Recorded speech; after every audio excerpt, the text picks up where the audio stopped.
నా వరకు ఈ ఇంటికి నాకు మీరే పెద్ద దిక్కు. నేనెంత యువరాణిని అయిపోయినా ఎప్పటికీ మీకన్నా చిన్నదాన్నే. మీరే చామంతికి చెప్తే బాగుంటుంది. సరేనమ్మా, సరే. ఇప్పుడే చామంతిని పిలిచి చెప్పండి అత్తయ్య. ఇంకొక క్షణం కూడా పచార్లు చేయడానికి ఎక్కడికి వెళ్లకుండా మన దగ్గరే ఉండమని చెప్పండి. అలాగే రోజా. చామంతి, ఏ చామంతి, చామంతి. ఏంటమ్మగారు? చూడు, రేపు యువరాణిగా రోజా బోనం ఎత్తుతుంది. మాతో పాటు నువ్వు కూడా బోనమెత్తి అమ్మవారి దగ్గరికి రా.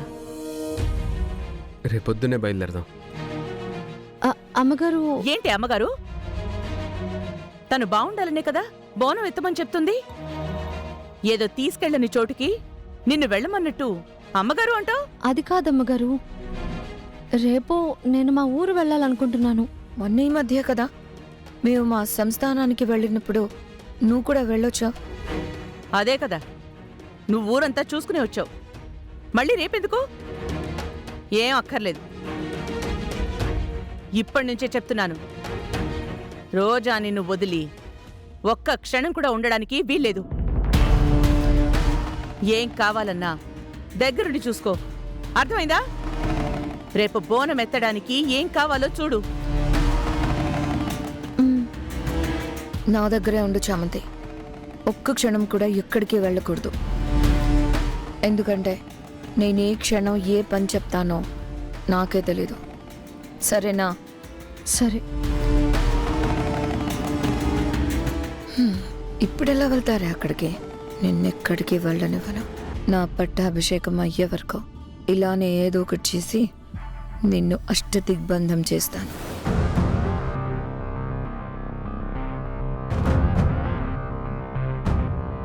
ప్రేమ్ బాబు, మనిద్దరం మాట్లాడుకున్నది రోజమ్మ వినిందంటారా? అందుకే నన్ను వెళ్ళనివ్వకుండా చేస్తుందా? వదిన గారు విన్నా వినకపోయినా నువ్వు తను యువరాణి కాకుండా అడ్డుపడినందుకు నీ మీద పగ అయితే బాగానే పెంచుకుని ఉంటుంది. నిన్నేదో ఒక రకంగా టార్చర్ చేయడానికే ఇలాంటివి చేస్తుందనిపిస్తుంది. మన ఇద్దరం అయితే యువరాణి కోసం వెళ్ళడం ఎలానో ఆలోచించాల్చా. ఎలా బాబు? రోజమ్మని వదిలి ఒక్క క్షణం కూడా ఉండకూడదని అమ్మగారు ఆర్డర్ పాస్ చేస్తే నాకేం చేయాలో అస్సలు అర్థం కావట్లేదు. టెన్షన్ పడకుచా. నీ ప్రయత్నం మంచిది. ఆ ప్రయత్నాన్ని వదిన గారు ఎంత ఆపాలని చూసినా ఆపలేరు. సంకల్పం మంచిగా ఉంటే దేవుడి ఆశీస్సులు తప్పకుండా ఉంటాయి. నీ సంకల్పం మంచిదే కదా. వదిన గారితో పాటు బోణమెత్తు.